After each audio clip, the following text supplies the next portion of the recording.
I have shot on 35mm and medium format extensively, but there is one format that I've only shot twice before, and that is large format. For those of you that don't know, it is the cameras that you put the cloth over your head and look like you're taking a photo of someone in the 1920s. Both were the times that I shot large format, it was in college. One of them was for the second year set build and the other was for the press and editorial module, where I decided that I was going to make a 1890s style magazine about Jack the Ripper, and I needed a high quality old looking portrait, and I thought, hey, it's an excuse to use the large format camera. Both of the times that I shot large format, I thought it was pretty fun and unique, but I'd never been able to just shoot it just for fun. Well, actually that is a lie, I did shoot it a third time pretty much sort of for fun. We were just bored, and Simon, my old college teacher, and a few other students decided, hey, let's just use the large format camera and get some portraits. But the images were pretty trash, so I sort of just forgot about it, to be honest. Anyway, my old college teacher Simon Colgan asked if I wanted to go out and shoot some various sheets of 5x4.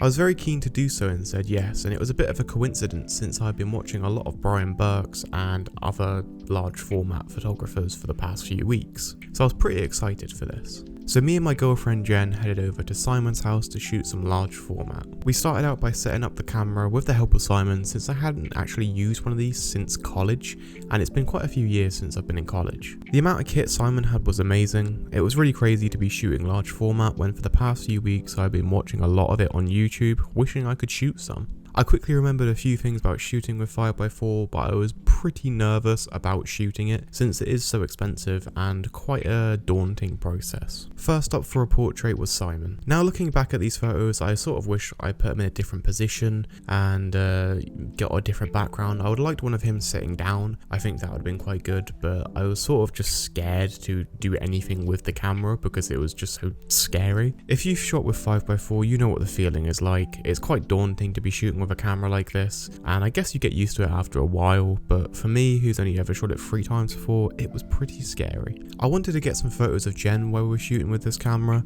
so she was up next for her portrait. I then asked Simon about all the different movements that you can do with the camera, since I wanted to get some unique images. I was pretty much just trying to be Brian Burke's, even though I've only shot on large format 3 times and had no idea what I was doing. In fact, Brian Burke said, if you get into large format, don't use any movements, just do extremely basic portraits for now, and I should have listened. I didn't want to be the only one taking portraits, so I got Jen to take a portrait of me. Sadly, however, the film messed up and it didn't really work, although I'm pretty sure we were actually using like photographic paper for this, since we wanted to just use a different variety of like formats to use. So we used a bunch of different film, we used some colour, we used some black and white, and we used some paper, and the paper one really messed up. It was like ISO 6, so it needed a lot of light. But yeah, like I said, these didn't work, so you can't even see these. Luckily, we did actually use some film, so Jen does actually have some photos that turned out. She took some more portraits of me, and I quite like one of these. One of them has like a big old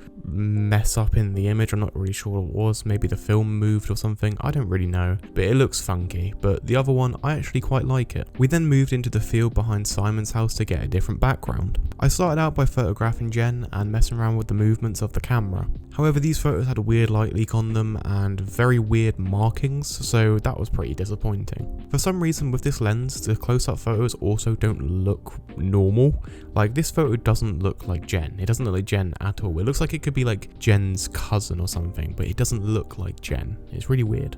Since I brought along my GFX with my Miticon and my new Helios lens, I wanted to get some portraits of Simon. I really like these images, although I wish I did get a different full body shot. The full body shot that I got was pretty bad, and I really wish I just looked at it when I was shooting and took another one, but I sadly didn't, and yeah, I don't have a full body shot. However, the headshots are really nice, and the images with the Helios do look pretty decent. They don't have the swirly bokeh, but they are extremely sharp. We then went into Simon's darkroom to develop some images. The ones that we first developed were the paper ones that I said didn't turn out well, and then Simon began developing some HP5 and FP4, at least I think that's what the images were, but those are the ones that you have seen. I was also checking out Simon's equipment, and when I tell you that it was a film photographer's dream, believe me. He had large format cameras, a Leica M6, loads of Leica and Voigtlander lenses, an Olympus OM10 I think, maybe OM1, I'm not entirely sure, an Olympus Mewtwo in what looks like mint condition he got for £20 at this like market thing, loads of film, lights, gimbals, and pretty much just everything you could ever need being a photographer and videographer. And I really wish he made YouTube videos videos since it could be such an interesting channel. So Simon, if you're watching this, please make YouTube videos, or if you don't want to make videos yourself, why not be on the channel more and help me get views? While he was developing, he let me use some M42 mount lenses that I could adapt to my GFX. I can't lie, I wasn't really a fan of any of these lenses, they were just way too zoomed in for my taste, but some of them do actually have a really nice image to them, especially the first one. It was like a Carl Zeiss Zener or Planner, whatever it was. It was a Carl Zeiss lens and it was like a 135mm, I think, 2.8. It created a really nice image, but it was just too zoomed in for my liking. Anyway, after Simon was done, me and Jen decided to shoot some more 5x4. This time we were using the holy grail of film stocks, Portra 400.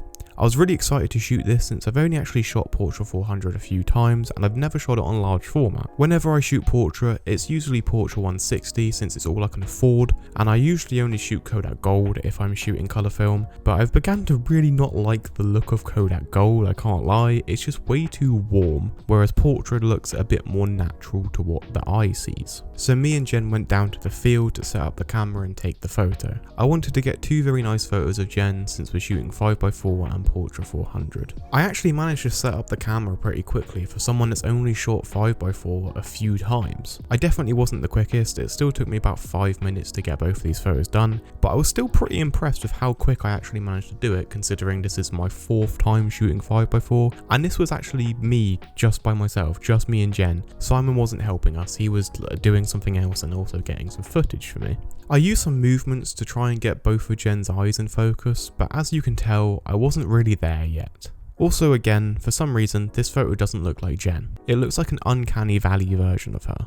I'm pretty sure this 150mm isn't actually a 150mm, at least when you're doing like close-up portraits, it looks more like a wide-angle lens, which is just really weird since a 150mm is meant to be the equivalent of a 50mm, but it looks more like a 35 to 28, it's really strange. The second photo definitely looks a lot better, but to be honest, I'm still not a big fan of it. I think there's just too little contrast, even with me adding contrast back in after like scanning them, it still looks weird. So I was pretty happy after I shot those images. I'm not exactly happy now, but I was really happy then and I was really proud of myself for shooting so quickly.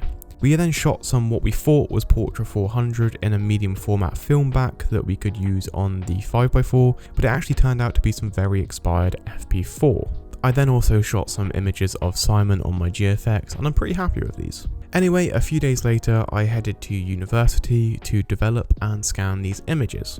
After picking up my booked out equipment, one of the technicians, Emily, told me that the C41 machine has just had some maintenance, which means she needed to put a test strip through and also a cleaning strip to make sure it's completely fine. This took about 20 minutes, and while Emily was doing that, I decided to develop some black and white rolls. After checking over and over again to see if the test strip and cleaning strip had come out the machine, I managed to time it perfectly and walk over to the machine as they came out, which was pretty cool. I then developed the 2 sheets of Portra and a medium format roll of Kodak Gold that I shot a few weeks prior, and I was really nervous doing this. I've had a few issues with this machine in the past, specifically when I went to Boltalic and I shot my Pentax 6.7. For some reason the machine ended up marking up my images and also underdeveloping them, so it looked really weird. So I was shitting myself when loading these in, especially after the machine just had maintenance. Emily said it should be fine, but I was still extremely nervous. From what I could tell, the images actually came out pretty well and I was really happy with this, so I headed upstairs to the IOP hub to start scanning since my scanner can't actually go anything above medium format.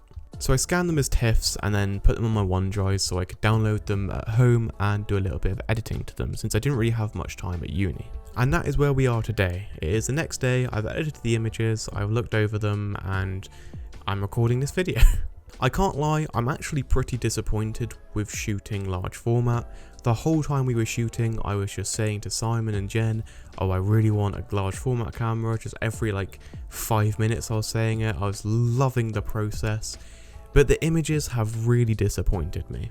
5x4 and 8x10 are known to have crazy quality, and it may just be the scanner that I used or just how the negatives came out. They seem pretty low quality. It seems like my GFX is actually higher quality than them, and while I do say it's definitely sharper and has a lot more detail than the medium format negative, it just doesn't seem as sharp or as detailed as my GFX. I'm kind of sad about that, since looking at like Brian Burke's photos and other large format photographers' photos, it's obvious that there is a like superior image quality, but I don't know how to get that. I guess it is just practice and scanning at extremely high resolutions with probably like a drum scanner, but for me right now, I don't think it's a route that I can go down, since I did get better images with my GFX. If I had more money, I would definitely purchase a large format camera and go down that route, but for now, I can't, sadly. But anyway, that is going to be the end of this video. I really enjoyed making this one and I hope you enjoyed watching it. I shall see you in the next one. Goodbye.